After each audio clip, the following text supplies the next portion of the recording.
Në kryetare, faleminderit për fjalën, e kam realisht të vështirë, zonja në kryetare, të kuptoj se ku gjeni kurajon të vini këtu e të flisni për fondet e Bashkimit Evropian.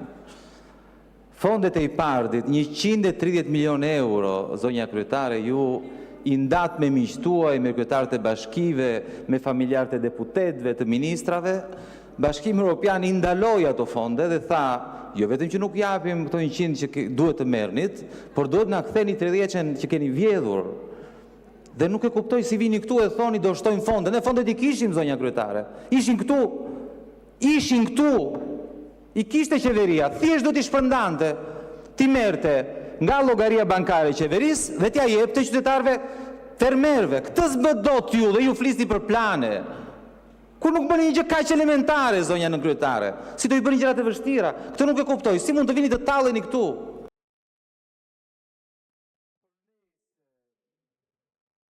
Kjo është një histori e vjetër, fatkeqësisht, po duhet ja kujtojmë qytetarëve shqiptar. Sot në fakt duhet të sjell në vëmendjen tuaj një problem tjetër shumë të madh. Nuk ka ditë që nuk ndodh një konflikt për pronat në këtë vendin tonë të varfër, të vogël, nga i cili gjithu antikin. Çdo ditë ka një konflikt për prona.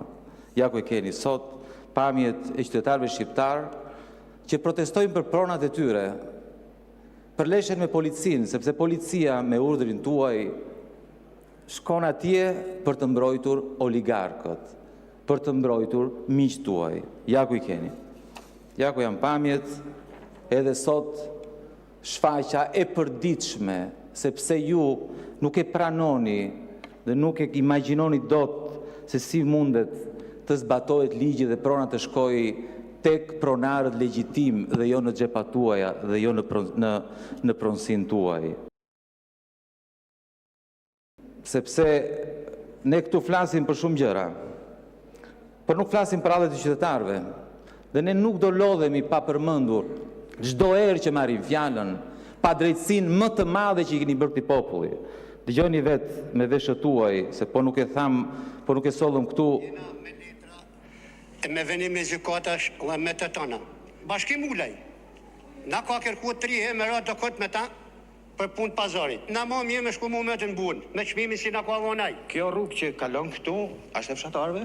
Dhe në funit Bashkimi Ulës thotë, ja, sillemi në rrugë tjetër, nuk ka problem. Kaq mundësi kena ne. Do ketë përplasje fizike. Ka mundësi se një liri a fitu në asnjë shtet botës pa gjak. Edhe këto liria e jonë është prona. Ai veç se ka ardhur kot me këtë fatë Roma, toka është e jona, ai s'ka punën e tonën. Ç'a don?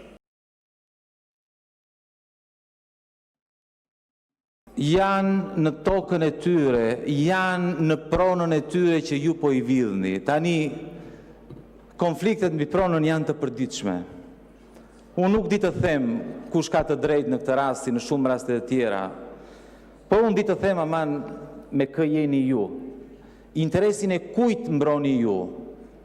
Dhe interesin e kujt mbroni ju e keni treguar e tregoni përdit në këtë parlament, duke marrë vendime gjithmonë në favor të fortëve, në favor të atyre që kanë pushtetin, në favor të atyre me të cilët ju ndani pronat.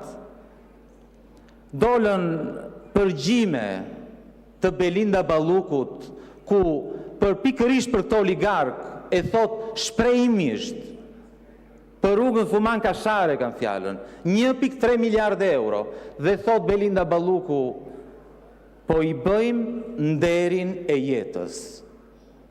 Ju midis interesit të qytetarëve, që të harxhonin sa më pak për të ndërtuar rrugën, ju zgjodhët t'i bënit nderin e jetës një oligarku. Tani duke lexuar këto përgjime, çfarë duhet të mendojë ai qytetari thjesht atje? Me kë jeni ju?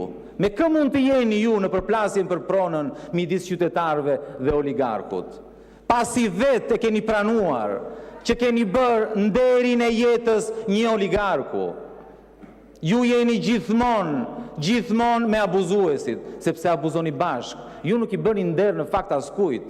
Nuk e beson njeri Tauland që kjo qeveri dhe Belinda Balluku u ngrit një mëngjes e tha priti bëj një nder unë këtij zotris, sepse jam sot dua të bëj një nder dhe zgjedh i bëj nder atij. Po jo, nuk është kështu. E vërteta është që ju jeni ortak. Ju nuk i bëni asnjë nder ati. Ju me atë ndani parat, sepse një pjesë e merrni prap. Dhe nderi në fakti, vetmi nder që i bëni ati, është që kur zgjidhni dikë me cilit ndani parat, zgjodhet pikërisht atë. Ai është nderi që i bëni, sepse zgjodhet atë, mund të zgjidhni dikë tjetër, po ju zgjodhet atë. Dhe ky është nderi që i bëni, sepse zgjidhni atë si ortak, se ati nuk i bëni ndonjë nder të madh, jo. Ju nderin ja bëni vetes tuaj. Pse e bëni, ose pse keni mundësi ta bëni? Sepse keni kapur drejtësinë, deri dje e kishit drejtësinë totalisht në kontroll. Ndërkohë që ne flasim këtu, është mbledhur gjykata kushtetuese dhe për herë të dytë ka njoftuar që do marrë një vendim. Gjykata kushtetuese për herë të dytë tha do marrë vendimin në lidhje me pezullimin e Belinda Ballukut, që do të thotë një zyrtare lartë, zyrtarja e dytë më e lartë në qeverinë e Shqipërisë, mund të qëndrojë në detyrë, ndërkohë që Spaku e akuzon sepse ka vjedhur dhe ka abuzuar me fondet e të qytetarëve shqiptar. Kjo është pyetje e madhe. Tani, qartësisht, gjykata kushtetuese nuk ka rrugë tjetër veç se të jetë me drejtësinë, në mbështetje drejtësisë, në mbështetje të luftës kundër korrupsionit, në luftën kundër pandëshkueshmërisë në këtë vend. Ky është një moment historik për të cilin nuk flet askush. Përveç se keni sulmuar gjykatën kushtetuese dhe Spakun, me këtë punë nuk merreni. Dhe gjykata kushtetuese për herë të dytë tha, nuk e marrin dot vendimin. Iku, edhe sot nuk del vendimi.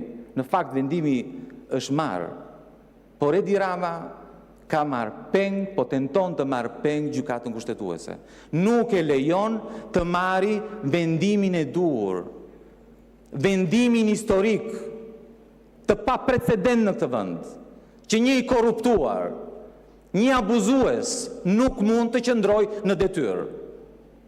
Dhe Edi Rama nuk mund ta pranojë këtë gjë, dhe po bën çmos që mos të lejojë gjykata kushtetuese të marrë vendimin në favor të drejtësisë, në favor të qytetarëve shqiptar. Imagjinoni, çdo ditë del me një kërcënim. Po ta dëgjoni dije dolët gjithë majoranca, të gjithë gazetarët dhe analistët e majorancës dhe diskutonin për hallin e madh të shqiptarëve sipas jush, kësaj qeverie, rrogat e gjyqtarëve. Problemi i madh i këtij vendi na qenë kanë rrogat e gjyqtarëve. Çdo ditë me të njëjtin kërcënim. Si nuk vjen turp njerë. Belinda Balluku me një dorë ka marrë 50 milion euro në tunelin e Llogaras. Si su vjen turp, nuk e kuptoj. Dhe ju dilni pa pikturpi, thoni rrogat e gjyqtarëve.